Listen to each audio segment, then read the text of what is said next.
প্রিয় দর্শক, রাজ্যের শিক্ষা বন্ধুদের জন্য সুখবর। এক ধাক্কায় 40% বেতন বৃদ্ধির সিদ্ধান্ত নিল রাজ্য।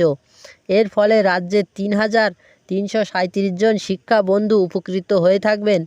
একই সঙ্গে সিভিক ও পার্শ্ব শিক্ষকদের অবসরকালীন ভাতাও দ্বিগুণ করার সিদ্ধান্ত নিয়েছে রাজ্য সরকার। এই সিদ্ধান্তকে তো স্বাগত জানিয়েছে পশ্চিমবঙ্গ রাজ্য সরকারি কর্মচারী ফেডারেশনের সম্পাদক প্রতাপ নায়েক। বুধবার সাংবাদিক বৈঠক করে একথা জানান মন্ত্রী মানস ভূঁইয়া। মানস ভূঁইয়া বলেন, মুখ্যমন্ত্রী মমতা বন্দ্যোপাধ্যায় রাজ্যের অর্থ দপ্তরের মজুরি নিয়ে শিক্ষা বন্ধুদের বেতন প্রায় 40% বৃদ্ধি করেছেন।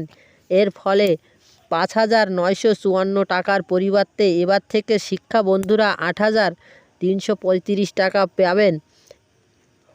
রাজ্যের অতিরিক্ত 9,19 লক্ষ টাকা ব্যয় হবে তাদের পেছনে। মানস ভূঁইয়া আরও বলেন, বিভিন্ন প্রকল্পের টাকা কেন্দ্র আটকে রেখেছে, রাজ্যের বকেয়া পাওনা দিচ্ছে না। তার মধ্যেও আমাদের জনদরদি মুখ্যমন্ত্রী শিক্ষা বন্ধুদের বেতন বৃদ্ধি করলেন।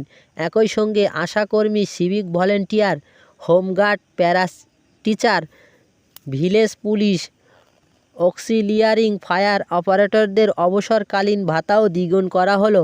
এতদিন অবসরকালীন ভাতা হিসেবে 3 লক্ষ টাকা দেওয়া হতো, এবার থেকে সেটা বাড়িয়ে করা হয়েছে 6 লক্ষ টাকা।